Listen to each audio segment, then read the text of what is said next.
ሰላት ባይኖር እንዴት ብዬ እኖር ነበር ብላችሁ አስባችሁ ታውቃላችሁ?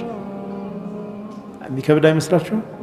ከባድ እኮ ያለ ሰላት የሚኖሩ ሰዎች እኔ በጣም አደንቃቸዋለሁ። አንዳንዴ እንዴት ቻሉ ትላለህ።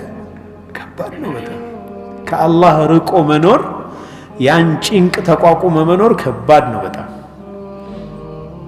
ومن أعرض عن ذكري فإن له معيشة ضنكا ونحشره يوم القيامة أعمى قال لم حشرتني أعمى وقد كنت بصيرا قال فكذلك أتتك آياتنا فنسيتها وكذلك اليوم تنسى إننيا كالله من قد كني تقساس ራሳቸውን ያራቁ ሰዎች በዱንያ ውስጥ የጭንቅ ኑሮ ለነርሱ አላቸው ይላል አላህ Subhanahu Wa Ta'ala።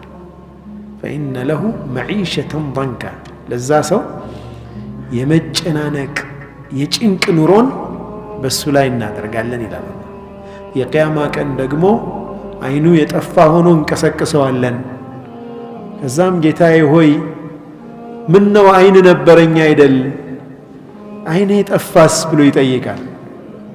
فكذلك أتتك آياتنا دنيا وسط ينيا تقساس ينيا آية ودانت متى فنسيتها رسحت زنقهت وكذلك اليوم تنسى يسراهن من دا زاري دقمو أنت ترسى الليل على الله سبحانه وتعالى الله يتوفقك السنة يقربوا سوتشس